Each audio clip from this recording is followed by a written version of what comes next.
ঈদের দিন তার ঘরে খাবার নাই। আয়েশা রাদিয়াল্লাহু আনহা বলছেন যে ইয়া রাসূলুল্লাহ কিছু দিয়ে যান, আমরা ঈদের রান্নাবান্না করব। নবীজি কিছু দিতে পারলেন না, সুবহানাল্লাহ সাল্লাল্লাহু আলাইহি ওয়াসাল্লাম। তিনি চলে গেলেন ঈদের নামাজ পড়াতেন। ঈদের নামাজ পড়িয়ে বাসায় এসে দেখলেন রান্নাবান্না হচ্ছে, মাশাআল্লাহ সবার ঘরে রান্না হচ্ছে। তো তিনি জিজ্ঞাসা করলেন খাবার করতে আসবো। তখন তার স্ত্রীরা বললেন, আম্মা জান যারা ছিলেন রাদিয়াল্লাহু আনহা, আয়েশা রাদিয়াল্লাহু আনহা সম্ভবত বলেছেন যে আপনি যখন চলে গিয়েছেন তখন উসমান বিন আফফান রাদিয়াল্লাহু আনহু তিনি প্রত্যেক স্ত্রীর ঘরে একটা করে উট পাঠিয়েছে খাবো। আপনারা ব্যবসায়ীরা উসমান রাদিয়াল্লাহু আনহুর মতো হয়ে যান এবং দিনের জন্য আপনাদের এই অর্থ বিত্ত যা আছে ঢেলে দেন ইনশাআল্লাহ। যে ব্যক্তি দুনিয়া গোছাবে আল্লাহ পাক তার পরকাল গোছাবেন, যে ব্যক্তি পরকাল গোছাবে আল্লাহ তার দুনিয়া গুছিয়ে দিবেন ইনশাআল্লাহ। আর আল্লাহ নবী সাল্লাল্লাহু আলাইহি ওয়াসাল্লাম এরপর কি করেছেন জানেন? হাত তুলে দোয়া করেছেন। দোয়াটা আমি মুখস্থ করে রেখেছি, কারণ আমার ছেলের নাম উসমান, ওকে দেখলে আদর করতে হবে, দোয়াটা যেন করা যায়। আল্লাহুম্মা সাহহিল হিসাবা আলাল উসমান, আল্লাহুম্মা সাহহিল হিসাবা আলাল উসমান। আল্লাহ তুমি উসমান রাদিয়াল্লাহু আনহুর একদম সহজ হিসেব নিয়ে নেন। এই জন্য উসমান রাদিয়াল্লাহু আনহু হিসেব হবে 3 নাম্বার। প্রথমে আবু বকর সিদ্দিক, তারপর ওমর ইবনে খাত্তাব, তারপর উসমান ইবনে আফফান, এবং তিনি যাবেন বের হয়ে চলে আসবেন। হিসাব সহজ নাই। ওই যে দোয়া নবী সাল্লাল্লাহু আলাইহি ওয়াসাল্লাম করেছেন একদিনের আমল, এরকম লাইফ ছিল তার। নবী সাল্লাল্লাহু আলাইহি ওয়াসাল্লাম নিজে করে দেখাতেন, খালি বলেননি দান করো। আর আমরা মাশাআল্লাহ ওয়াজ মাহফিলে এসে দেখি যে দান উঠাচ্ছে। আপনি কত টাকা দান করেছেন? আপনি দেন 50। এই কে 50 দিবেন হাত তোলেন, বাস আমি কিন্তু বলছি না, আর বাস 50 দিল। কে 20 দিবেন, কে 20 দিল, কে 10 দিবেন 10 দিন। লাস্টে দেখা যায় যে আস্তে আস্তে নোট কমতে থাকে, 1000, কে 500 দিবেন। শেষে বলে ভাই খুচরাগুলো দেই, ভাই খুচরাগুলো দেই, খুচরাগুলো দেই, ভাই খুচরাগুলো দেই। তো এই হচ্ছে অবস্থা। তো বুঝাতে চাচ্ছি আল্লাহ নবী সাল্লাল্লাহু আলাইহি ওয়াসাল্লাম কথার মানুষ ছিলেন না, নিজে কাজ করে দেখিয়েছে। আমরা নামাজ পড়তাম 5 ওয়াক্ত, পড়ি 5 ওয়াক্ত। আল্লাহ নবী সাল্লাল্লাহু আলাইহি ওয়াসাল্লাম নামাজ পড়তে 8 ওয়াক্ত। বলুন কিভাবে? 5 ওয়াক্ত সালাত, তাহাজ্জুদ, এটাও একটা ওয়াক্ত ধরলাম আর কি।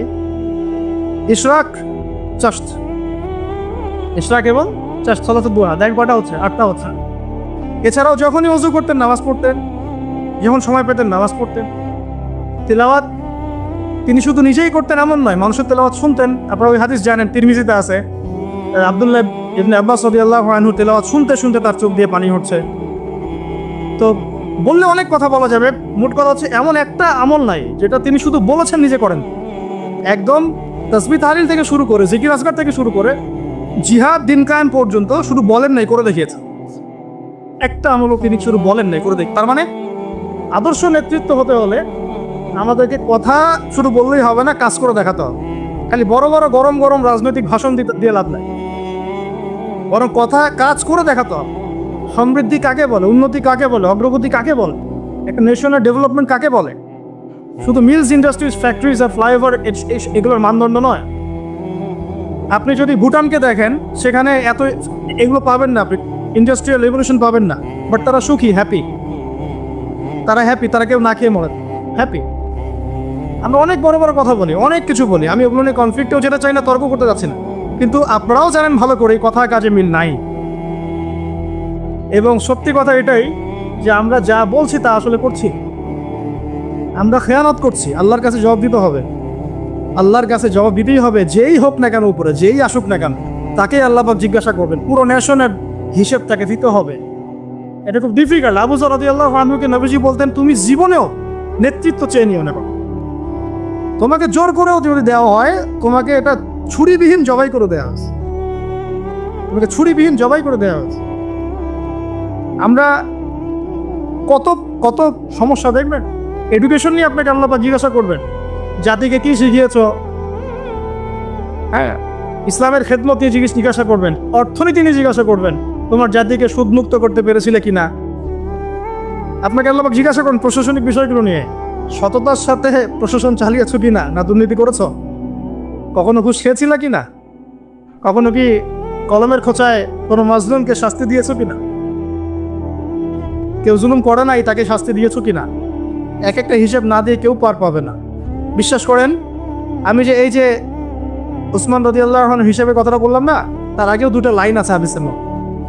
আবু বকর রাদিয়াল্লাহু আনহুকে আল্লাহ নবীজি বলবেন তুমি সামনে যাও, কারণ আল্লাহ নবী সাল্লাল্লাহু আলাইহি ওয়াসাল্লাম সিজদায় পড়ে থাকবেন, আল্লাহ পাক তাকে যে তাসবিহ শিক্ষা দিবেন ওই সময় তিনি সেটা পড়বেন। ওটা আগেও কাউকে শিক্ষা দেন নাই, পরে কাউকে শিক্ষা দেন। এরপরে আল্লাহ পাক বলবেন যে তুমি মাথা ওঠাও, সাল তুতি, তুমি চাও তোমাকে দেওয়া হোক। নবীজি তখন চাইবেন ওই দোয়াটা যেটা তিনি দুনিয়াতে করেন নাই, আল্লাহ আমার উম্মাত, আল্লাহ আমার উম্মাত। হিসাব শুরু করো। হিসাব শুরু হওয়াটাই একটা চ্যালেঞ্জ, হিসাব শুরু না হওয়াটাই কিয়ামতের দিন আমাদের জন্য প্যানিক অবস্থা। হিসাব শুরু হওয়াটাই একটা বড় চ্যালেঞ্জ। ওইখানে কেউ হিসাব শুরু করাতে পারবে না। আদম আলাইহিস সালাম পারবেন না, নূহ আলাইহিস সালাম পারবেন না, ঈসা ইবনে মারইয়াম, মুসা কেউ পারবেন না। পরে আমাদের নবী সাল্লাল্লাহু আলাইহি ওয়াসাল্লাম এভাবে আল্লাহকে রিকোয়েস্ট করবেন, আল্লাহ হিসাবটা অন্তত শুরু করুন, তোমার বান্দারা আজকে কষ্টে জর্জরিত। আবু বকর রাদিয়াল্লাহু আনহুকে আল্লাহ নবী বলবেন সামনে যাও। তিনি যেতে কান্নাকাটি শুরু করে দেন, হাউমা করে কান্নাকাটি শুরু করে দিন, ইয়া রাসূলুল্লাহ আমি তো অনেক পরে ইসলাম কবুল করেছি, সেই কত বছর বয়সে, আমি কিভাবে আগে হিসাব দিতে পারি? কারণ আল্লাহ রাব্বুল আলামিন তাকে রহমতের পর্দা দিয়ে ঢেকে নেবেন। এবং বলা হচ্ছে আমাদের মুমিনদের উপরে আমভাবে নূর এবং রহমত দেওয়া হবে, কিন্তু আবু বকর সিদ্দিক রাদিয়াল্লাহু আনহুকে খাসভাবে নূর আর রহমত দেওয়া হবে, কারণ আল্লাহ নবী সাল্লাল্লাহু আলাইহি ওয়াসাল্লামকে খাস সাহায্য করেছেন আবু বকর রাদিয়াল্লাহু। এবার উমর রাদিয়াল্লাহু আনহুর পালা আসবে, উমর ইবনে খাত্তাব একইভাবে কান্নাকাটি করবে এবং আল্লাহ রাব্বুল আলামিন তার নেকিগুলো দেখাবেন। নবী সাল্লাল্লাহু আলাইহি ওয়াসাল্লাম বলেছেন যে কেউ যদি আসমানের সমস্ত তারাকে একত্রিত করে, ওর মিসাল আর উমর ইবনে খাত্তাবের নেকির মিসাল হবে সাথে। এরপরে উসমান রাদিয়াল্লাহু আনহুর কথা তো বললামই। তারপর আলী ইবনে আবি তালেব, তার ব্যাপারে এসেছে সবচেয়ে তড়িৎ হিসাব পারা, সবচেয়ে ফাস্ট। আলী রাদিয়াল্লাহু আনহু একটা দোয়া করতেন, এই দোয়াটা আমরাও করি। তিনি দোয়া করতেন যে আল্লাহ আমি চাই না যে আমাকে শিশু বয়সেই, কিশোরে বা যৌবনকালেই কোনো একটা অঘটন হলো বা দিনের জন্য কোনো একভাবে আমার ইন্তেকাল হয়, এটা আমি পছন্দ করি না। এটা আলী রাদিয়াল্লাহু আনহু বলতেন। ধরুন আমি চাই দিনের জন্য আমি খেদমতের পর খেদমত করতে থাকি এবং কষ্টের পর কষ্ট সহ্য করতে থাকি এবং শেষে গিয়ে শাহাদাত লাভ করি। ঠিক আল্লাহ রাব্বুল আলামিন তাকে ওইভাবেই মৃত্যু দিয়েছে। এটা হচ্ছে আমার কাছে মনে হয় এটা সেই হাদিসের ব্যাখ্যা যে আল্লাহ পাক সম্পর্কে মানুষ যে ধারণা রাখবে আল্লাহ পাক তাকে সেটাই দিবে। আমরা দোয়া করি আল্লাহ পাক আমাদের সবাইকে যেন আর ইবাদত করতে করতে দাড়ি সাদা করার তৌফিক দান করেন এবং আল্লাহর রাস্তায় শাহাদাত দান করেন। তো এখন আসুন, সম্ভাবনা আছে তো? সম্ভাবনা আছে। আমরা ওয়ার্ল্ড অ্যাফেয়ার্স ঘাটাঘাটি করছি, সমকালীন বিশ্ব সম্পর্কে খোঁজখবর রাখছি। পরিস্থিতি কখন কোন দিকে কীভাবে মোড় নেবে কেউ জানেন। আজকে যা হয়েছে তা কি মানুষ জানতো, ভাবতে পেরেছিল এটা হতে পারে? ও বাই দ্য ওয়ে, এখন আপনি অনেককেই অনলাইনে পাবেন না, যাদেরকে অনেক লাভঝাপ করতে দেখেছেন এরা এখন সব ঘুমতা দিয়ে করতে ঢুকে যাবে। নাই, কোনো কথা নাই, চুপ। বরং দেখবেন ইসরায়েলের পক্ষ নিয়ে কথা বলা শুরু করেছে, না হামাসের এটা উচিত হয় নাই, না এটা উচিত হয় নাই, এটা কেমন আরও বেশি আগ্রাসন চালাবে। আরে ভাই, আগ্রাসনকে কম চালাচ্ছে নাকি এমনিতে? আমাদের একজন উস্তাদ এক কথা বলেন যে যদি প্রতিহত করা হয় তাহলে যে বিজয় হবে এটা নিশ্চিত না, কিন্তু প্রতিহত না করা হলে যে পরাজয় হবে এটা নিশ্চিত। তারা যদি প্রতিহত করে এটা অপরাধ। বিগত 70 বছর থেকে যে তারা আমাদের মা বোনদেরকে মেরে ফেললো, বাচ্চাদেরকে বোম্বিং করলো, এটা কিছু না? তখনও তাকে পাওয়া যায়। এখন একটু খুশি প্রকাশ করা, অভিনন্দন জানানো বা আলহামদুলিল্লাহ পড়ার মতো ইমান দেখা যায় না। তো আহলুন নিফাক ওয়াল আহলুন ইমান পার্থক্য হয়ে যাচ্ছে। আপনারা বুঝে নেন, চিনে না, এটা আপনারা বুঝে নেন। আল্লাহ পাক আমাদের সবাইকে ইমানদারদের কাতারভুক্ত করবে না। 3 নম্বর পয়েন্টটা খুব ইম্পর্টেন্ট এবং এটা খুব বড় আলোচনা ছিল, কিন্তু আমি সময় সংক্ষিপ্ততার কারণে শর্ট করলাম। আপনারা বুঝে নেন যে আল্লাহ নবী সাল্লাল্লাহু আলাইহি ওয়াসাল্লাম শুধুমাত্র এমন নবী ছিলেন না যিনি শুধু কথা বলে ক্ষান্ত হতেন, দাওয়াত দিয়ে ক্ষান্ত হতেন, বরং নিজে সব কিছুর উপর সর্বাগ্রে আমল করে দেখান। 4, নবী সাল্লাল্লাহু আলাইহি ওয়াসাল্লাম তার অনুসারীদের কারো সাথে, ভালো করে শোনেন, আল্লাহ নবী সাল্লাল্লাহু আলাইহি ওয়াসাল্লাম তার অনুসারীদের কারো সাথে কখনো খারাপ ব্যবহার করতেন। মানে সূরা আল ইমরানের একটা আয়াত আছে, গাড়িতে আস্তে আস্তে ভাইয়ের সাথে আয়াতটা নিয়ে কথা হচ্ছিল, আপনারা পড়ে দেখবেন। সূরা আল ইমরানের একটা আয়াত আছে, ফাবিমা রাহমাতিন মিনাল্লাহি লিনতা লাহুম। এটা আল্লাহ পাকের রহমত যে তুমি তোমার অনুসারীদের সাহাবীদের প্রতি কোমল হয়েছো, দয়া হয়েছে। এমনিতেই তিনি রাহমাতাল লিল আলামিন, এমনিতেই তিনি সবার উপরে দয়া করেন। তার উপরে তার অনুসারী যখন, মানে সাহাবায়ে কেরাম, তার ফলোয়ার্স, তাদের প্রতি তিনি ছিলেন লিন চালাহুম, খুবই নরম কোমল। তুমি যদি তাদের প্রতি কঠোর হতে, মানে তুমি যদি অনুসারীদের প্রতি খুব কঠোর হতে, রূঢ় স্বভাবের হতে, তোমার কাছ থেকে তারা সরে চলে। একটু খেয়াল করে দেখেন, আমরা যারা ধর্মতাত্ত্বিক নেতৃত্ব দিচ্ছি বা অন্য জায়গায় দিচ্ছি, আমরা একটু কঠোরতা বেশি আরোপ করি না? কঠোরতা, বকাঝকা করা, গালিগালাজ করা, ইজ্জত হানি করা, যাকে তাকে ধুয়ে দেওয়া অনলাইনে একদম, হ্যাঁ, মানে যা তার বেইজ্জত করা, এটা আমরা বেশি করি। এই কারণে আপনার কাছে কেউ যাচ্ছে না, এই কারণেই আপনার কাছ পর্যন্ত কেউ যাবে না, বিকজ আপনার কাছে সে তো সেই ভালোবাসা পায় নাই। আবার আমরা এমন মানুষ পেয়েছি যারা এগুলোকে ভুলে গিয়ে সবাইকে বুকে টেনেও নিতে পারে, এমনও মানুষের উম্মতে আছে আলহামদুলিল্লাহ। কিন্তু সফল নেতৃত্বের গুণাবলী হতে হলে এখানে আমাদেরকে লিনতে লাহুম এই স্বভাবটা থাকতে হবে, যে আমরা যেন অনুসারীদের প্রতি নরম হই। কারণ আমরা তো 1400 বছর পরের জেনারেশন, মানে আমাদের মধ্যে কেউই পিউরিফাইড না। আমাদের মধ্যে না সেই নববী যুগের কোনো নেতা আছে, আর না নববী যুগের কোনো অনুসারী আছে। তাহলে আমাদের ক্ষেত্রে কত সবরের দরকার সেটা আমাদেরকে ভাবতে হবে। তিনি ছিলেন নরম, কোমল, দয়ালু, এবং তিনি কাউকে কারোর সামনে বেইজ্জত করতেন না। আমি তো একটা মিসাল দিচ্ছি আপনাকে। একজন ব্যক্তি এসে মসজিদ ঢুকে বেদুইন, সে তো জানে না, কালচার্ড না, সে আনকালচার, কারণ সে তো মরুভূমি ওই দূর প্রান্ত থেকে আসছে, সেখানে সেভাবেই করে ইস্তেঞ্জা। সে মসজিদের কর্নারে ইস্তেঞ্জা করে দিচ্ছে। আমাদের এখানে কেউ যদি মসজিদ ইস্তেঞ্জা করে, আপনি কি করবেন? স্বাভাবিক এই কাজই করবো আমরা। সাহাবীরা কিন্তু তেড়ে গিয়েছিলেন। তখন আল্লাহ নবী সাল্লাল্লাহু আলাইহি ওয়াসাল্লাম কি বলছেন? তিনি বলছেন, হে আমার সাহাবীরা, পানি নিয়ে এসে এখানে পানি দিয়ে দাও। এই যে সাহাবীরা, হে আমার সাহাবীরা, পানি এনে পানি দিয়ে দাও, এই সাহাবীদের মধ্যে কিন্তু আবু বকর, ওমর, ওসমান, আলী তারাও ছিলেন রাদিয়াল্লাহু আনহুম আজমাইন। একজন সাহাবীর এক পাল্লায় রাখা হলে আর এখনকার বিশ্বের সমস্ত মানুষকে আরেক পাল্লায় রাখা হলে আমরা কিন্তু মিলাতে পারবো না। সেই সাহাবী থেকে নবীজি বললেন পানি এনে পানি দিয়ে। এটাকে বলে টিচার, আদর্শ টিচার। আদর্শ টিচার কেমন হয়? এরপরে সেই বেদুইন হাত তুলে দোয়া করছে। আল্লাহ তুমি আমাকে মাফ করো আর মুহাম্মদকে মাফ করে দাও, ব্যাস। আল্লাহ তুমি আমাকে মাফ করো, মুহাম্মদকে মাফ, আর কাউকে না। তখন নবী সাল্লাল্লাহু আলাইহি ওয়াসাল্লাম গিয়ে বললেন, তুমি দোয়া কেন সংক্ষিপ্ত করো, লাগে না, দোয়াকে প্রশস্ত করো। তারপর তিনি দোয়া করলেন, আল্লাহ আমাদের সবাইকে মাফ। মানে তার খারাপ লেগেছে, আমাকে এভাবে তেড়ে আসবে কেন? আর একদিন তিনি নামাজ পড়ছেন, পিছনে একজন সাহাবী নবী সাল্লাল্লাহু আলাইহি ওয়াসাল্লাম তেলাওয়াত করছেন, উনিও জোরে জোরে তেলাওয়াত করছেন। মানে আমরা পড়ি না আলহামদুলিল্লাহ রাব্বিল আলামিন, উনিও জোরে জোরে পড়া শুরু করেছেন। তো অনেকেই এটা দেখে খুব মানে বিব্রত। নামাজ শেষে তাকে ধরা হলে পড়তেছে না। তাহলে নবী সাল্লাল্লাহু আলাইহি ওয়াসাল্লাম গিয়ে শান্তভাবে বোঝালেন, দেখো নামাজটা হচ্ছে তাসবিহ, তাহলিল, তিলাওয়াত, রুকু, সিজদার সমন্বয়। এখানে আমরা জোরে জোরে কথা বলি না বা জোরে জোরে তেলাওয়াত করি। তখন তিনি বলেন, আমি আমার জীবনে এইরকম কোনো শিক্ষক দেখি না। নরম, কোমল। একজন ব্যক্তি আসছে, তাকে ঝাড়ফুঁক করবে, বললে অনেক সময় যাবে, কিতাবটা পড়েন। ঝাড়ফুঁক করবে মানে মানুষ বুঝিয়েছে যে নবী সাল্লাল্লাহু আলাইহি ওয়াসাল্লামকে জিন ধরেছে, নাউজুবিল্লাহ। তারা মনে করে আল্লাহ নবীর কাছে ওহী আসে না, তাকে জিন আসর, নাউজুবিল্লাহ। সে এসে ঝাড়ফুঁক করবে, তখন সামনে বসতে বলেছেন জিমাদ আল আজদি, তার নাম, অনেক দূর থেকে আসছেন তিনি। তখন নবী সাল্লাল্লাহু আলাইহি ওয়াসাল্লাম বলছেন, আচ্ছা বসুন, ঝাড়ফুঁক করতে আসছেন? হ্যাঁ।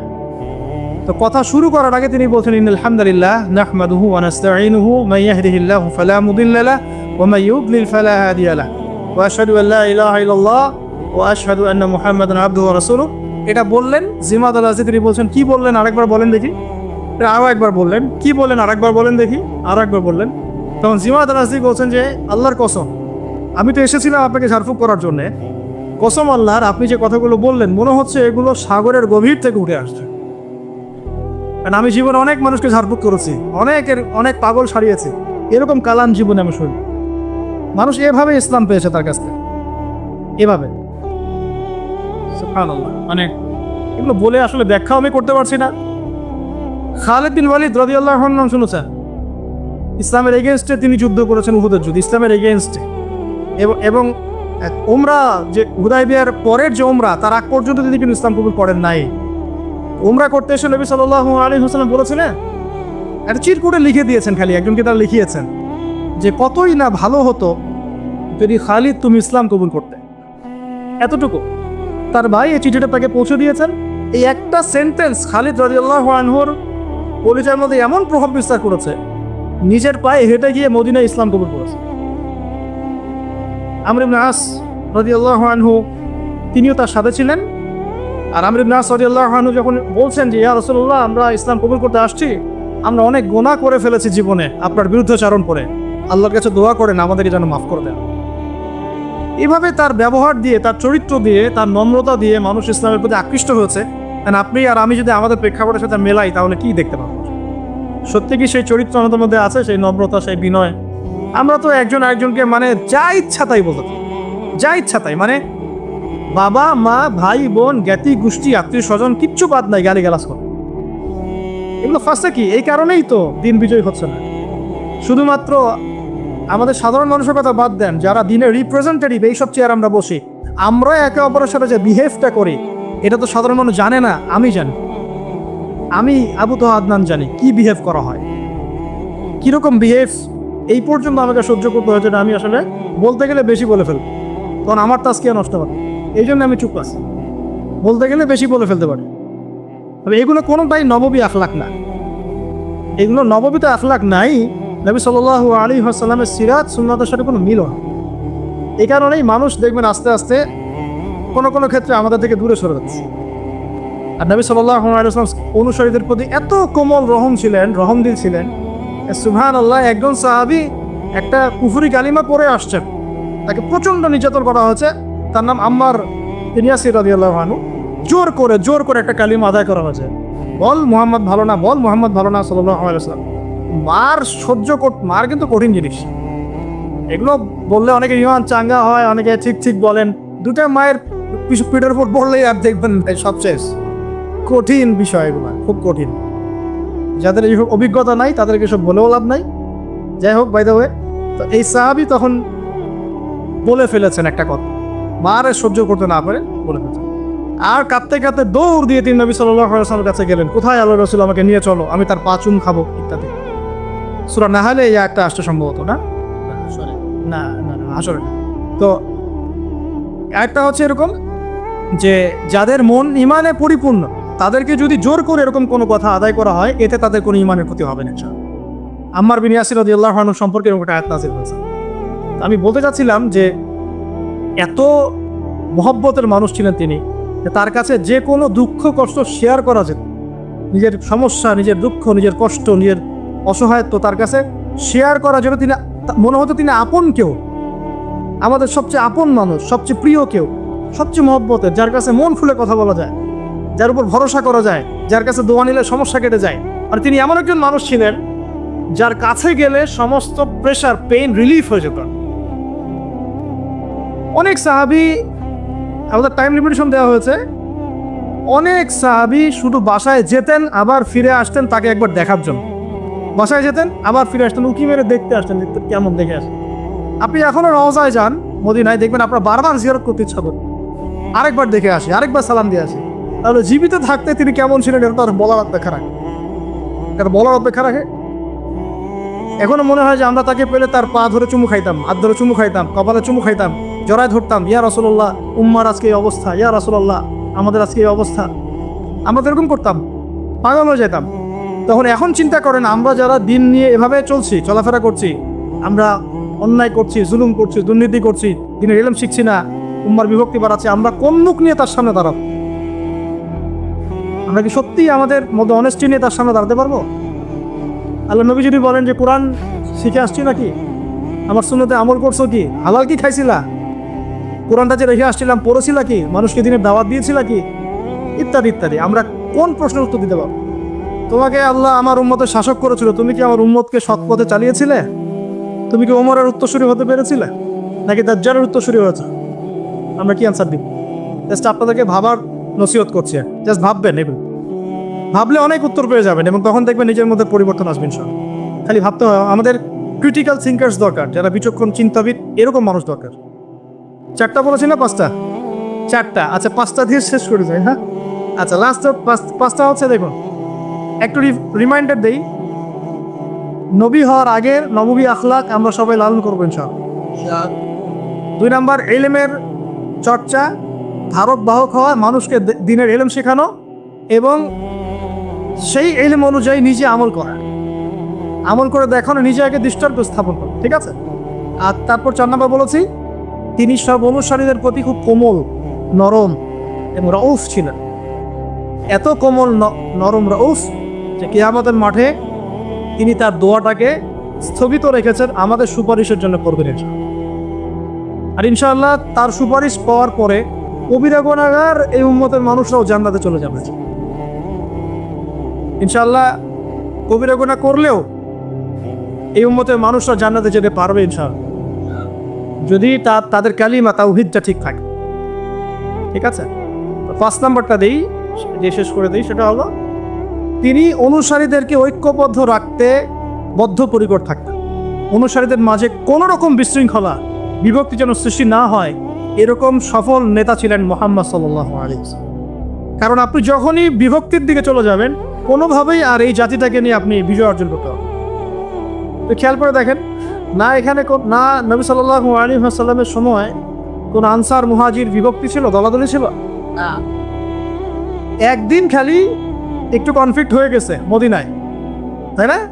আওস এবং খাজরাজ এবং মুহাজিরদের মধ্যে, আমরা আগে পানি নিব না আমরা আগে নিব, আমরা মুহাজির, আমরা হিজরত করে আসছি, আমরা আনসার, আমরা তোমাদেরকে জায়গা দিয়েছি, একটু কনফ্লিক্ট হয়ে নবী সাল্লাল্লাহু আলাইহি ওয়াসাল্লাম চেহারা লাল হয়ে গেছে, তার রাগ হলে তার চেহারা লাল হয়ে যায়, গিয়ে বলেন, আমি বেঁচে আছি, বেঁচে থাকা অবস্থায় তোমরা এই কাজ করছো? আর আমরা এখন নিজেরাই এই উম্মাটাকে 1000টা দলে ভাগ করে দিচ্ছি। আর এই বিভক্তির কারণে আপনি বাংলার মাটিতে দিন কায়েম করতে পারবেন না। আপনি 100 বছর চেষ্টা করেন, পারবেন না ইনশাআল্লাহ। বললেন আবার ইনশাআল্লাহ বললেন কেন? কারণ আমি জানি তো পারবেন, আমি কনফিডেন্ট আমার কথা। একটা বিভক্ত উম্মা দিয়ে কখনো আপনি ইসলামী হুকুমত, খেলাফত কিছু কায়েম করতে হবে যতক্ষণ না আপনি ইউনাইটেড হচ্ছে। এবং ইউনাইটেড সবাইকে হতে হবে, নট নেসেসারি। যারা হকপন্থী তাদেরকে হতে হবে, যারা বাতিলপন্থী, পাক্কা মুশরিক, পাক্কা বেদাতি, বাদ দেন ওদের কথা। যারা হকপন্থী অ্যাটলিস্ট তারা তো এক জায়গায় বসবে, একটা টেবিলে বসবে। এই টেবিলে বসাতেই পারবেন না আপনি। এই টেবিলে বসাতে গেলে দেখবেন কত প্রতিবন্ধকতা। অমুক মাহফিলে থাকলে আমি ওয়াজ করবো না, অমুক বই লিখলে আমি লিখবো, অমুকের বই ছাপাইছ কেন, আমারটা ছাপানো যাবে না। সুবহানাল্লাহ, মনটা যে কত সংকীর্ণ আমাদের এখন পর্যন্ত। আল্লাহ পাক আমাদেরকে এটা বোঝার তৌফিক।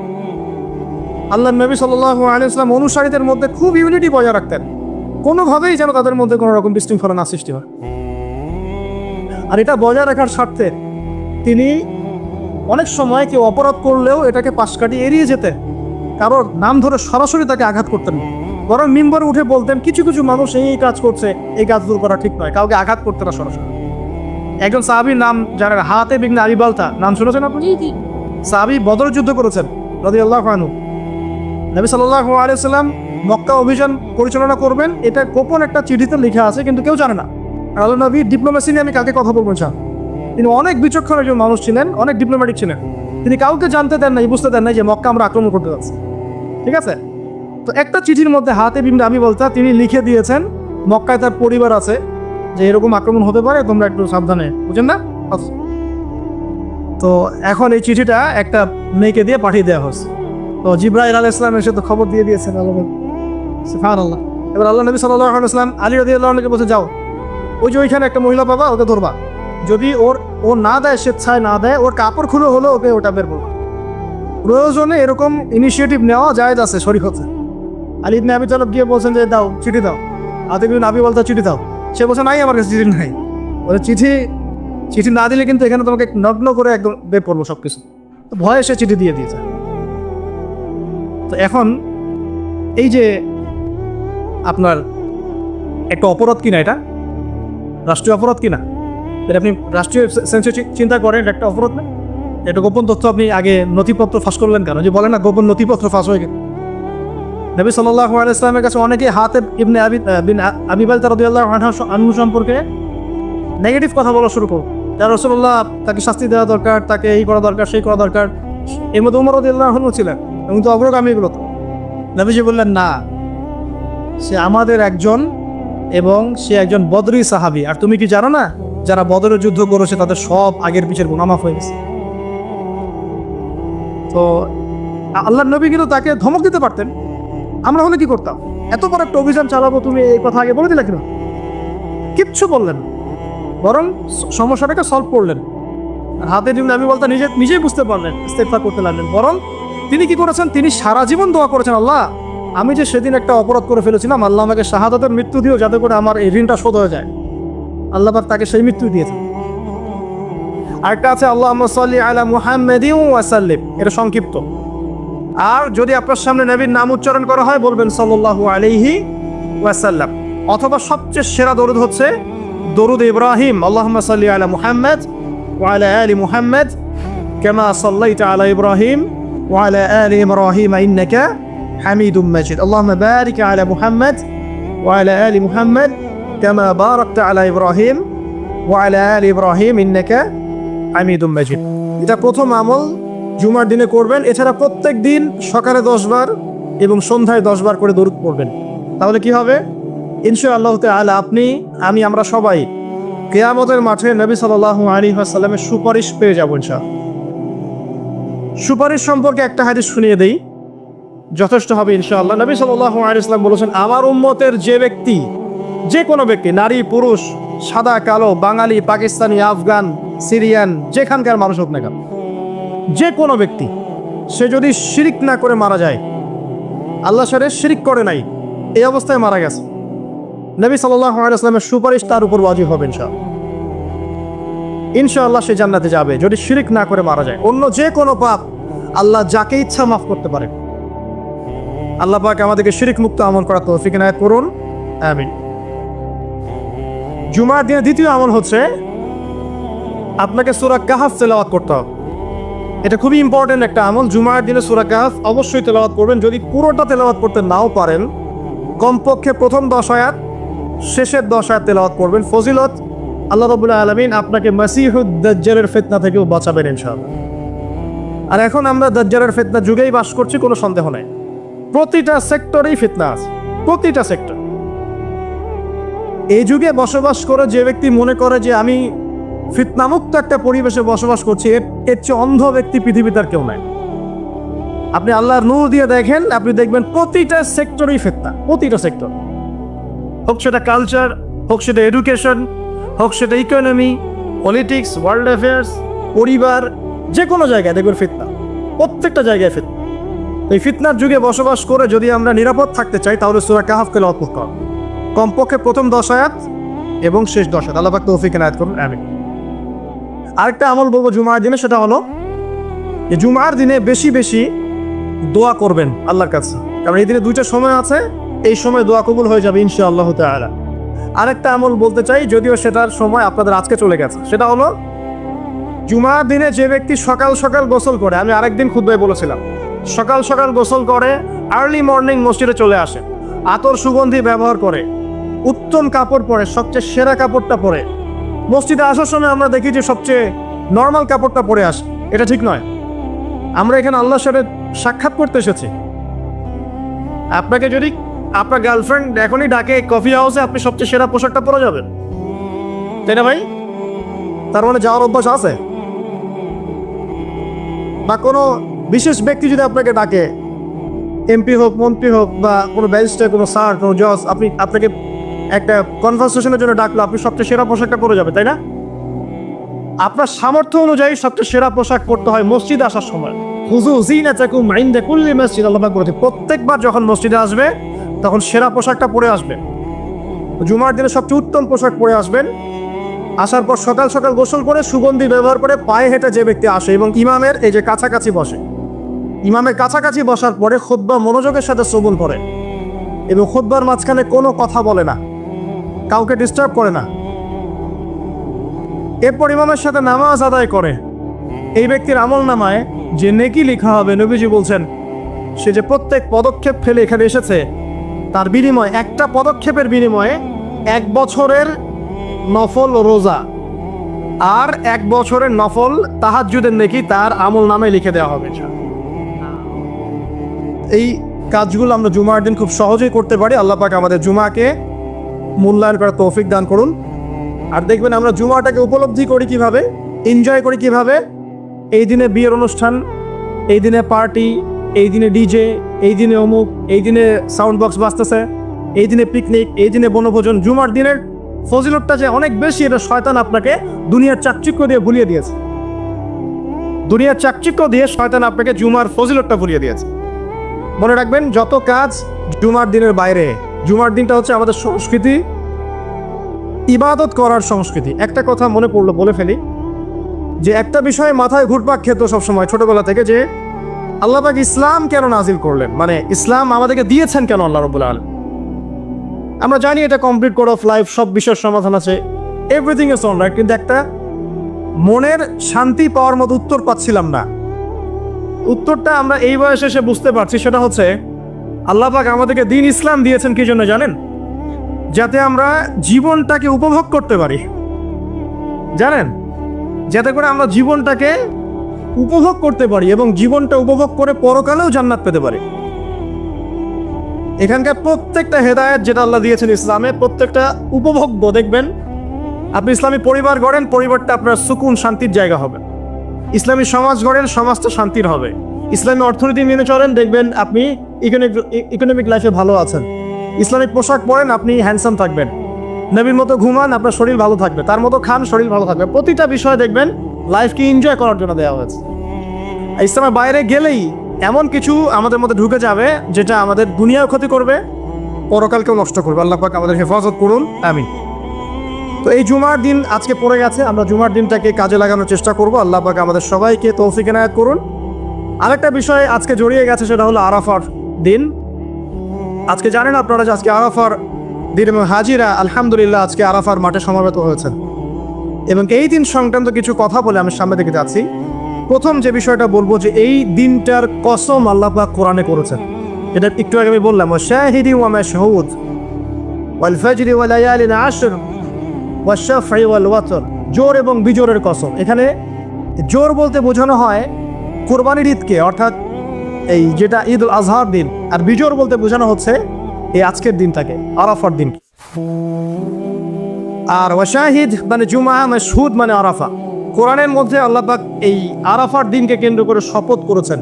নিঃসন্দেহে আল্লাহ যে বিষয়টাকে নিয়ে শপথ করবেন, এটা সবচেয়ে বেশি মূল্যবান জিনিসের অন্তর্ভুক্ত হয়, তাই নয় কি? এটা বোঝার বাকি নেই, এই জিনিসটা আমাদের জন্য অনেক অনেক বেশি গুরুত্বপূর্ণ। আরেকটা ফজিলত হচ্ছে, কাতাদা রাদিয়াল্লাহু আনহু, আবু কাতাদা রাদিয়াল্লাহু আনহু থেকে বর্ণিত আছে সহিহ মুসলিমের 1162 নম্বর হাদিসে, নবী করিম সাল্লাল্লাহু আলাইহি ওয়াসাল্লাম বলেছেন, যে ব্যক্তি আরাফার দিনে সওম রাখবে, রোজা রাখবে, হজ করতে এসেছে, হাজি নয় এমন ব্যক্তি, হাজিদের জন্য নয়, বাইরে যারা আছে আমরা তাদের জন্য, যে ব্যক্তি আজকের দিনে সওম রাখবে, তার পূর্ববর্তী 1 বছর এবং পরবর্তী 1 বছরের গুনাহ আল্লাহ পাক মাফ করে দিবেন ইনশাআল্লাহ। আর এই দিনটাকে নিয়ে, রোজা নিয়ে অনেক কনফিউশন আমাদের মধ্যে চলে আসছে এখন, আজকে রাখবো না কালকে রাখবো ইত্যাদি। হাদিসের মধ্যে ইয়াউমুল আরাফা শব্দ এসেছে, আরাফার দিনে সওমের কথা এসেছে, ইয়াউমুত তাসি বা নবম দিনের কথা আসে নাই। এটা নিয়ে যদিও বা উলামায়ে কেরামের মধ্যে ইখতিলাফ লক্ষ্য করা যাচ্ছে, সবচেয়ে বেস্ট ডিসিশন হচ্ছে আজকেও রাখি কালকেও রাখি, সিম্পল সলিউশন। আজকেও রাখেন, আগামীকালকেও রাখেন, ইনশাআল্লাহ আপনি পুরোটার নেকি পেয়ে যাবেন ইনশাআল্লাহ। তবে আমার মত, আজকের দিনে রোজা রাখাটাই আরাফার সওম, এটা আমার ব্যক্তিগত মত। যদি এর সাথে কেউ দ্বিমত পোষণ করেন, আমি তার সাথে যুদ্ধ করতে যাব না, ঠিক আছে? এরপর আসি, এই দিন একটা স্পেশাল আয়াত নাজিল হয়েছে আরাফার দিনে, স্পেশাল একটা আয়াত, সেটা হচ্ছে সূরা মাইদার 3 নম্বর আয়াত। আয়াতটা হচ্ছে আল ইয়াউমা আকমালতু লাকুম দীনাকুম। নবী করিম সাল্লাল্লাহু আলাইহি ওয়াসাল্লাম বিদায় হজের ভাষণ দিলেন, আল্লাহর পক্ষ থেকে আয়াত নাজিল হলো, আল ইয়াউমা আকমালতু লাকুম দীনাকুম, আজকের দিনে আমি তোমাদের উপরে দিন ইসলামটাকে কামেল করে দিলাম। কামেল মানে কি? পরিপূর্ণ করে দিলাম, একদম পরিপূর্ণ। ইসলামে ঢোকানোরও কিছু সুযোগ নাই, বের করারও কোনো সুযোগ অবকাশ নাই। ওয়াতমামতু আলাইকুম নি'মাতি, তোমাদের উপর আমার নিয়ামতকে পরিপূর্ণতা দান করলাম। ওয়া রাদিতু লাকুমুল ইসলামা দীনান, এবং দিন ইসলামকে তোমাদের উপর মনোনীত করে আমি সন্তুষ্ট হয়ে গেলাম। সুবহানাল্লাহ। এটা কিন্তু একটা কনক্লুসিভ আয়াত, মানে দীর্ঘ 23 বছর নবী সাল্লাল্লাহু আলাইহি ওয়াসাল্লাম স্ট্রাগল করেছেন, দিন প্রচার করেছেন, প্রসার করেছেন, প্রতিষ্ঠা করেছেন। এরপর আল্লাহ পাক একটা কনক্লুসিভ আয়াত নাজিল করে এই দিনটার মধ্যে একটা ইতিবাচক ভূমিকা টেনে দিলেন। অতএব এই দিনটা খুশির, এই দিনটা আনন্দের, এবং এই দিনটা ইবাদতের উদযাপন করার, এটা আমাদের সংস্কৃতি। আমি এর বিষয়ে একটু পরে কথা বলছি ইনশাআল্লাহ। এরপরে চলে আসেন, আজকের দিন একটা দুটো দোয়া আপনারা পড়বেন স্পেশালি। একটা হলো তাকবীর, যেটা আমরা দেই, আল্লাহু আকবার, আল্লাহু আকবার, লা ইলাহা ইল্লাল্লাহ, আল্লাহু আকবার, আল্লাহু আকবার, ওয়ালিল্লাহিল হামদ। এবং আয়ামে তাশরিকের শেষ পর্যন্ত মানে ঈদুল আজহা 3 দিন পর্যন্ত এটা পড়তেই থাকবেন ইনশাআল্লাহ তাআলা। আর সকল নবীগণের একটা শ্রেষ্ঠ দোয়া আছে। যত নবী ছিলেন পৃথিবীতে তারা সবাই যত দোয়া করেছেন তার মধ্যে একটা দোয়াকে শ্রেষ্ঠ বলা হয়। শিখিয়ে দেবো কোনটা? সেটা হলো লা ইলাহা ইল্লাল্লাহ ওয়াহদাহু লা শারীকা লাহ লাহুল মুলক ওয়া লাহুল হামদ ওয়া হুয়া আলা কুল্লি শাইইন কাদির। এই দোয়াটা দিনে যে ব্যক্তি 100 বার পড়বে, দিনে যে ব্যক্তি 100 বার পড়বে, ওই দিন আল্লাহর লিস্টে ওই ব্যক্তি ছাড়া বেশি আমলকারী কেউ হতে পারবে না। তবে সেই ব্যক্তি ব্যতীত যে এর চেয়ে বেশি পড়েছে, কেউ 200 300 500 পড়েছে, তখন সে বেশি র্যাঙ্কিংয়ে শীর্ষে চলে যাবে আর কি। মিনিমাম 100 বার। আরও ফজিলত হচ্ছে 100 বার যদি আপনি পড়েন, ওই দিন শয়তান আপনাকে স্পর্শ করতে পারবেন ইনশাআল্লাহ, এবং আপনার আমলনামা থেকে 100 গুনাহ মিটিয়ে ফেলা হবে, 100 নেকি লিখে দেওয়া হবে ইনশাআল্লাহ। অতএব আজকে আমরা এই দোয়াটা পড়তে পারি, লা ইলাহা ইল্লাল্লাহ ওয়াহদাহু লা শারীকা লাহ লাহুল মুলক ওয়া লাহুল হামদ ওয়া হুয়া আলা কুল্লি শাইইন কাদির। এরপরে আসেন, এই দিন একটা ফজিলত হচ্ছে, আজকের দিনটা হচ্ছে হজের দিন, হজ আকবরের দিন। আমরা অনেকেই হজটাকে তুচ্ছ মনে করি, অনেকের সামর্থ্য আছে কিন্তু হজ করতে যাই না। আছেন এমন মানুষ? দুনিয়ার চাকচিক্য নিয়ে ব্যস্ত আছে কিন্তু হজ ফরজ হয়ে গেছে, সেই কবে হজ করতে যাই না। মনে করি মেয়ের বিয়ে দিয়ে শেষ বয়সে যাব, তাই না? অথচ হজ করতে হয় ইয়াং বয়সে, যদি সামর্থ্য থাকে ইয়াং বয়সে হজ করতে হবে। আমরা কিছু ফজিলত জেনে নেই এবং আল্লাহর কাছে দোয়া করি, আল্লাহ পাক আজকে আমাদের এই ক্ষুদ্র মসজিদে যত মুসল্লি উপস্থিত আছে, আল্লাহ পাক সবার তাকদিরে হজে আকবার নসিব করুন, আমিন। মাকবুল আর মাবরুর হজ করা তৌফিক আল্লাহ পাক আমাদের সবাইকে দান করুন, আমিন। একটা হাদিস আছে, বুখারী মুসলিম দুইটা কিতাবে এসেছে, যে ব্যক্তি মান হাজ্জা লিল্লাহ, যে ব্যক্তি শুধু আল্লাহর জন্য হজ করলো, ওয়ালাম ইয়ারফুস ওয়ালাম ইয়াফসুক, এবং হজের মধ্যে কোনো প্রকার ফাহেসা কাজ করে নাই, অশ্লীল কোনো কাজ করে নাই, কোনো ফাসাকি কাজ করে নাই, সে ব্যক্তি ওই দিনের মতো নিষ্পাপ হবে। ওয়ালাদাতহু উম্মুহ, কোন দিন? ইয়াউমু ওয়ালাদাতহু উম্মুহ, যেদিন তার মা তাকে জন্ম দিয়েছে। এটা সবচেয়ে বড় বেনিফিট। আরেকটা হাদিসে আছে যে মাকবুল হজ, একটা মাকবুল হজের জাযা জান্নাত ছাড়া আর কিছুই না। একটা মাকবুল হজের জাযা বা প্রতিদান হচ্ছে জান্নাত ছাড়া আর কিছুই না। একটা হাদিস পড়লাম গতকালকে, সেটা হলো নবী করিম সাল্লাল্লাহু আলাইহি ওয়াসাল্লাম বলছেন এই উম্মতকে লক্ষ্য করে, তোমাদের যাদের হজ করার সামর্থ্য আছে এবং যাকে কঠিন কোনো রোগ আক্রমণ করেনি, 1 2, যাকে কোনো অত্যাচারী শাসক বাধা দেয়নি, 2, এবং 3, যার আর্থিক সামর্থ্য আছে, গরিব মিসকিন না, আর্থিক সামর্থ্য আছে, 3টা শর্ত যার পূরণ আছে, তারপরেও যে ব্যক্তি হজ করলো না আমার উম্মতের মধ্যে, সে ইহুদি হয়ে মরুক বা নাসারা হয়ে মরুক, এতে আমার কিচ্ছু যায় আসে না। নাউযুবিল্লাহ, শুনতে পাচ্ছেন কথা?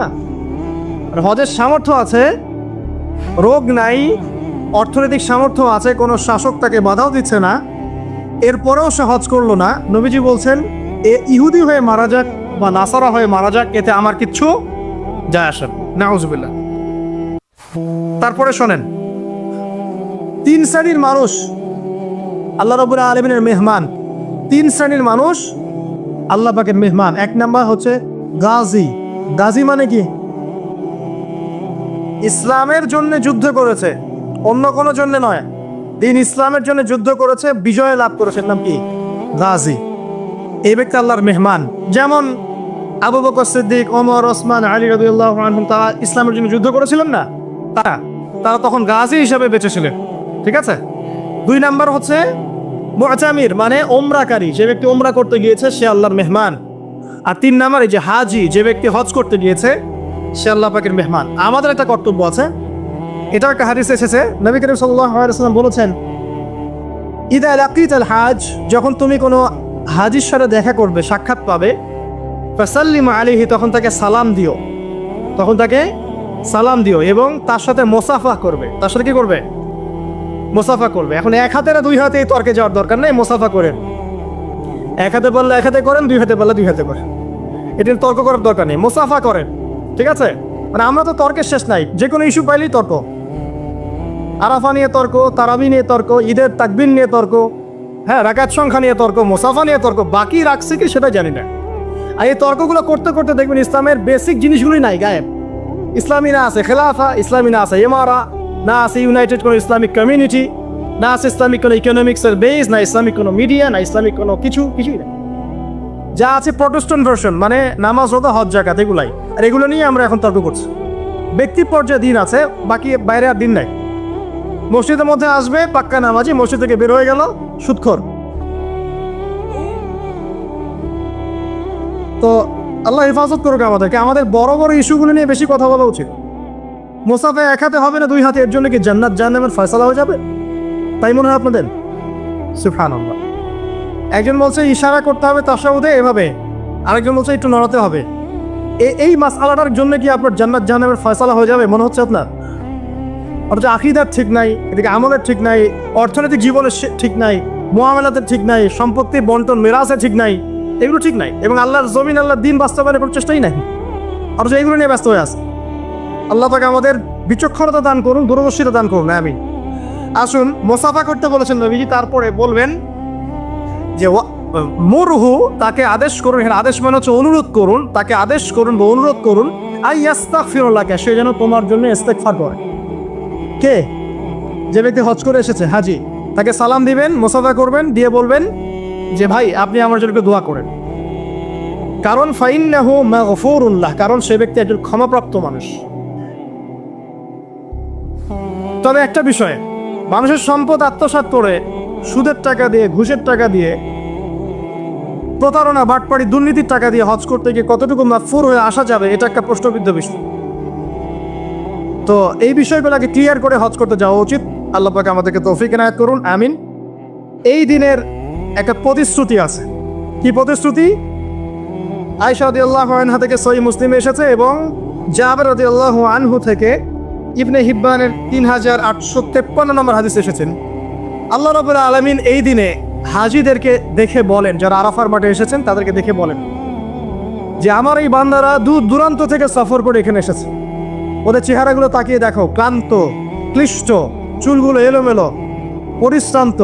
তারা আমার রহমতের প্রত্যাশী, অথচ তারা কেউ আমার আযাব দেখে নাই। হে ফেরেশতারা, তোমরা সাক্ষী থাকো, আমি তাদের সবাইকে মাফ করে দিলাম।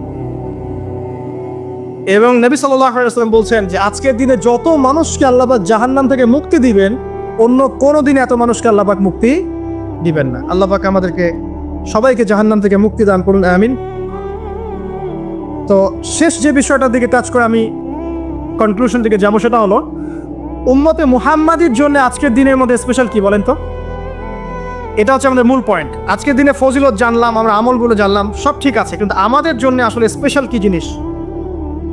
আমাদের জন্য আজকের দিনে স্পেশাল যে বিষয়, সেটা হলো আজকের দিনে দিন ইসলাম পূর্ণতা লাভ করেছে। ইসলামের পূর্ণতা দিবস আজকে। 23 বছর দিন ইসলাম প্রচার করার পরে আজকের দিন আল্লাহ পাক বলেছেন দিন পূর্ণ করে দিলাম। ইহুদিরা বলছিলেন যে আজকের দিন এই আয়াতটা যদি আমাদের উপর নাজিল হতো, আমরা তাহলে ঈদ পালন করতাম। নবীজি বললেন এটা আমাদের ঈদের দিনই, এটাও আমাদের ঈদের দিন, সমস্যা। তো আমাদের সবচেয়ে ইম্পর্টেন্ট জায়গা এটা যে আজকের দিনে দিন ইসলাম পূর্ণতা লাভ করেছে। এখন ইসলাম যে পূর্ণতা লাভ করলো, এই দিবসটা কতজন জানে যে আজকের দিন ইসলাম পূর্ণতা লাভের দিন? আমরা অনেক দিবসের কথা জানি, আন্তর্জাতিক দিবস, জাতীয় দিবস, পারিবারিক দিবস, জন্মদিন, মৃত্যুদিন, হ্যাঁ, অনেক দিবসের কথা আমরা জানি। ইসলামের পূর্ণতা দিবস কতদিন জানেন? কতজন জানেন? দেখেন, সাংস্কৃতিক আগ্রাসন কোথায় আপনার মূল জায়গাটা নিয়ে যাওয়া হয়েছে। শেকড় ভুলে গেছে মানুষ। এখন মানুষ শেকড় ভুলে বিদেশিদের সংস্কৃতি লালন করছে, কোনো কোনো ক্ষেত্রে বিদেশি প্রভুদের দাসত্ব করছে। 23 বছর নবী সাল্লাল্লাহু আলাইহি ওয়াসাল্লাম দিনের জন্য অক্লান্ত মেহনত করেছেন। ওহী আসার পর থেকে প্রথম 3 বছর গোপন দাওয়াত দিয়েছেন, একদম গোপনে গোপনে দাওয়াত দিয়েছেন। আবু বকর, ওসমান, ওমর, আলী, এরকম কিছু সাহাবী ইসলাম কবুল করেছেন। আস্তে আস্তে দাওয়াত প্রচার লাভ করেছে। যত প্রসার হয়েছে তত মানুষের অত্যাচার বেড়েছে। এক পর্যায়ে তাকে সাহাবী থেকে আবিসিনায় হিজরত করতে পাঠাতে হয়েছে।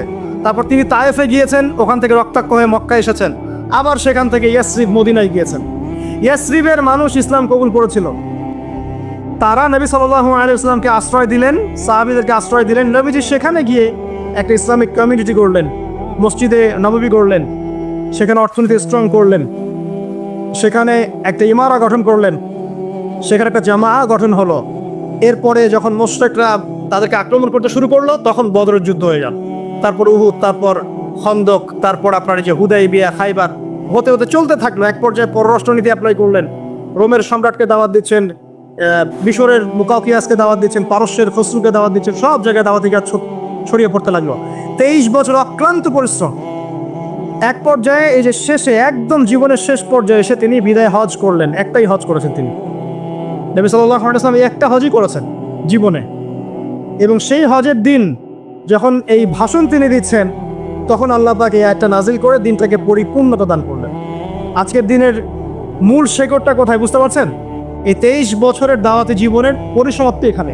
আজকের দিনের পরে আসলে পূর্ণাঙ্গ কোনো সূরা নাজিল হয়নি। সর্বশেষ নাজিল হয়েছে সূরা নাসর, ইযা জাআ নাসরুল্লাহি ওয়াল ফাতহ। এরপরে বিচ্ছিন্ন দুই একটা আয়াত নাজিল হয়েছে, কিন্তু পূর্ণাঙ্গ আর কোনো সূরা নাজিল হয়নি। আজকের দিনের পর নবী সাল্লাল্লাহু আলাইহি ওয়াসাল্লাম মাত্র 80 বা 83 দিন বেঁচে ছিলেন। সর্বশেষ যে কথাটা আমরা শুনবো এখন, সেটা হলো নবী করিম সাল্লাল্লাহু আলাইহি ওয়াসাল্লাম আজকের এই দিনে জনগণকে উদ্দেশ্য করে কিছু কথা বলেছিলেন। এই কথাগুলো বলে তিনি আজকের হজটা শেষ করেছেন। আমরা অনেকেই এই ভাষণটা সম্পর্কে জানি না। আমরা অনেক ভাষণ নিয়ে এখন গর্ব করি। নবী করিম সাল্লাল্লাহু আলাইহি ওয়াসাল্লামের এই যে সর্বশ্রেষ্ঠ ভাষণ, এটা কতজন জানেন? বিদায় হজের ভাষণ। কতজন জানেন বিদায় হজের ভাষণে নবী সাল্লাল্লাহু আলাইহি ওয়াসাল্লাম কি বলেছিলেন উম্মতকে? আমরা একটু আপনাদেরকে শোনাবো, শুনিয়ে ইনশাআল্লাহ লেকচারটা শেষ করব।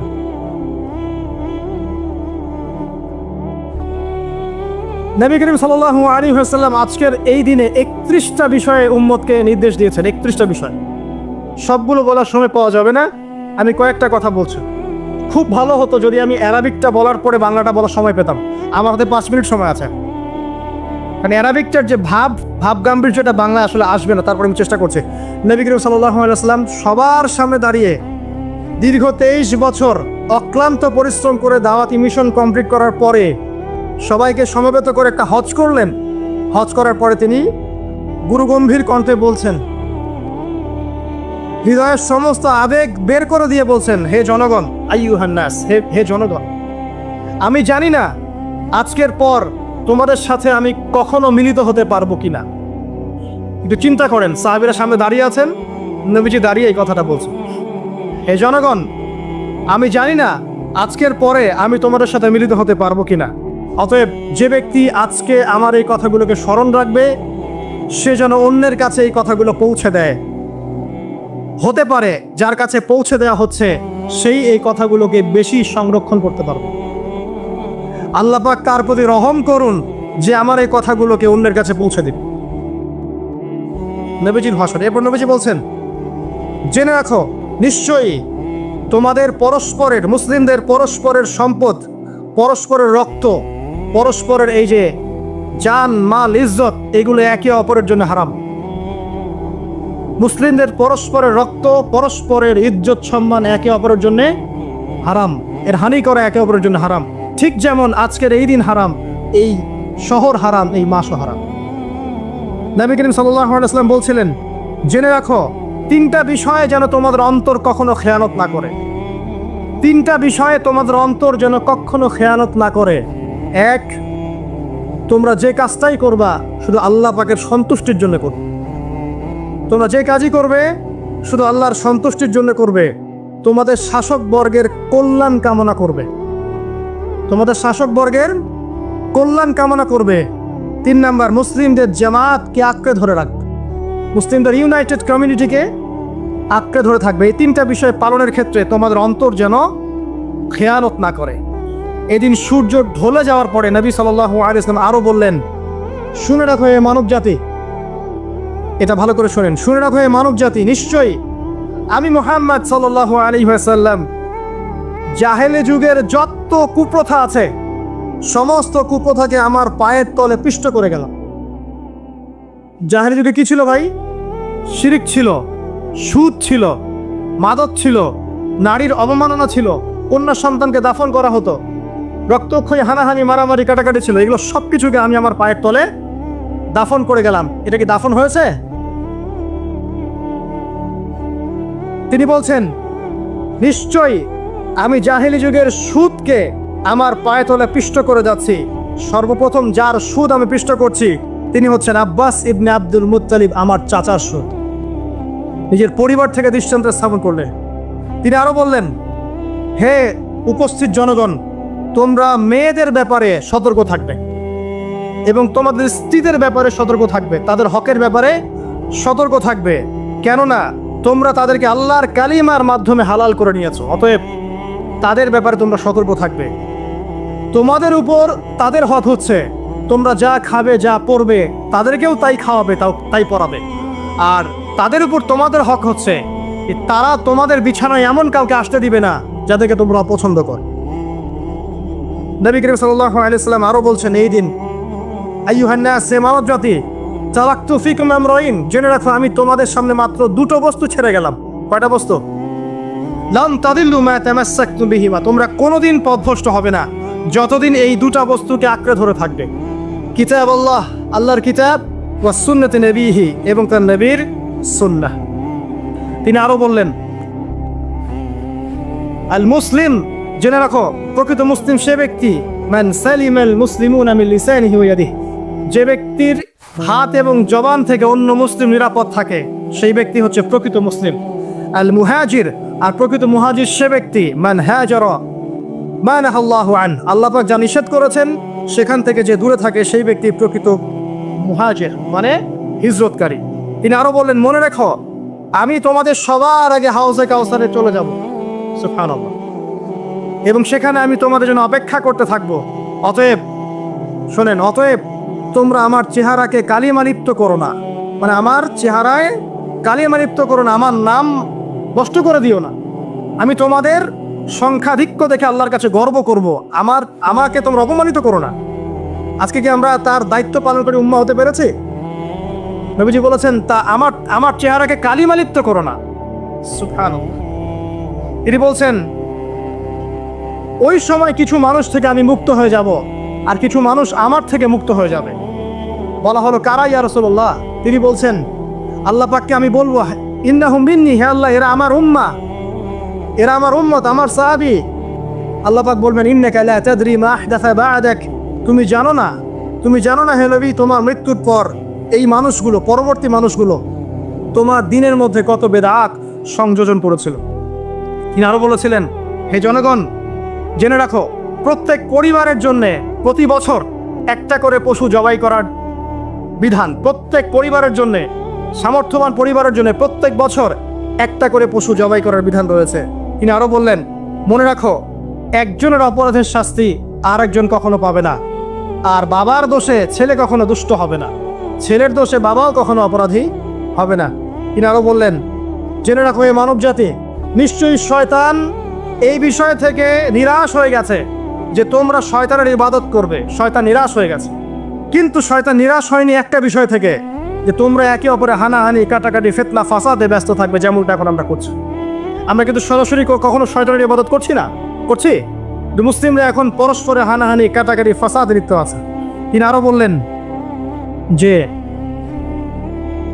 একজন মুসলিমের জন্য হালাল নয় অন্য মুসলিমের সম্পদ আত্মসাৎ করা, যতক্ষণ না সে স্বেচ্ছায় খুশি মনে তোমাকে সম্পদ প্রদান করে। অতএব তোমরা একে অপরের প্রতি জুলুম করবে না। তিনি আরো বললেন, সাবধান, আমার ইন্তেকালের পরে তোমরা একে অপরের গর্দান উড়িয়ে কাফের হয়ে যেও না। সাবধান, আমার ইন্তেকালের পর তোমরা একে অপরের গর্দান উড়িয়ে কাফের হয়ে যেও না। তিনি আরো বলেছেন, একজন মুসলিম আরেকজন মুসলিমকে গালি দিতে পারে না। যদি একজন মুসলিম আরেকজন মুসলিমকে গালি দেয়, এটা হচ্ছে ফাসিকি, এবং একজন মুসলিম যদি আরেকজন মুসলিমের সাথে যুদ্ধ করে, এটা হবে এক প্রকার কুফরি। তিনি আরো বলেছেন, হে জনগণ, জেনে রাখো আমার পরে কোনো নবী নেই, আর আমার পরে তোমরা ব্যতীত আর কোনো উম্মত নেই। এর চেয়ে স্পষ্ট কথা হতে পারে? আমার পরে কোনো নবী নেই আর আমার পরে তোমরা ছাড়া কোনো উম্মত নেই। তাহলে আমরা যখন নতুন নতুন নবী বানিয়ে নিচ্ছি, কোনো ক্ষেত্রে বলছি একজন ব্যক্তি ছিলেন, সে নিজে ঈসাও ছিল, সে মাহদিও ছিল, সে নবীও ছিল। নাউযুবিল্লাহ। এবং দিন দিন মানুষ এই খাতায় নাম লিখাচ্ছে, সুবহানাল্লাহ। সর্বশেষ তিনি বললেন যে যদি তোমাদের উপরে, হে মানব জাতি জেনে রাখো, যদি তোমাদের উপরে একটা নাক কাটা কালো কুৎসিত কোনো আমির বা শাসকও চলে আসেন, এবং সে যদি তোমাদেরকে আল্লাহর রাস্তায় আল্লাহর কিতাব সুন্নাহ অনুযায়ী পরিচালিত করেন, তোমরা অবশ্যই তার আনুগত্য করবে, তার বিরুদ্ধে বিদ্রোহ করবে না, তার আনুগত্য করবে। জেনে রাখো, শেষে তিনি বলেন, জেনে রাখো হে মানব জাতি, আজকে থেকে কুল্লুকুম মিন আদম, তোমরা সবাই আদম সন্তান, ওয়া আদামু মিন তুরাব, আর আদম হচ্ছে মাটির সন্তান।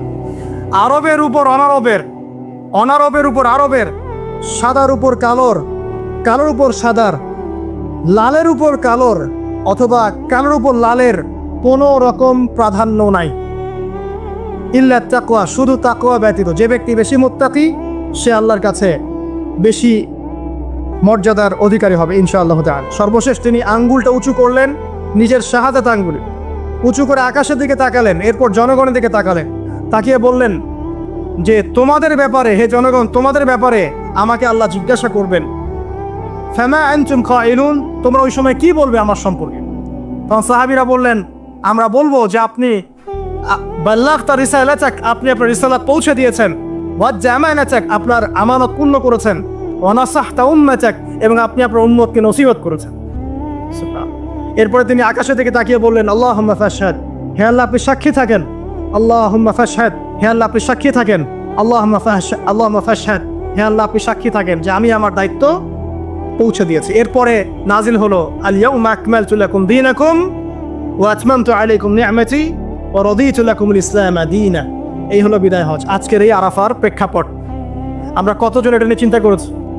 1 মিনিট একটু বলে শেষ করি। দেখেন, শেষ ওসিয়ত যেগুলো হয় মানুষের, এটা খুব হৃদয় বিদারক হয় না? বাবা ইন্তেকাল করছেন, সন্তানের জন্য ওসিয়ত করে যাচ্ছেন, মাকে দেখিস ইত্যাদি ইত্যাদি, হৃদয় বিদারক হয় না? মানুষ সারা জীবন মনে রাখে না? বাট আমরা আমাদের এই ন্যাশন, এই উম্মাহ, নবী সাল্লাল্লাহু আলাইহি সাল্লাম উম্মাহ বলে আমরা যারা দাবি করছি, আমাদের মধ্যে বেশিরভাগ মানুষ নবী সাল্লাল্লাহু আলাইহি সাল্লামের শেষ এই নসিহতগুলো ভুলে গেছে।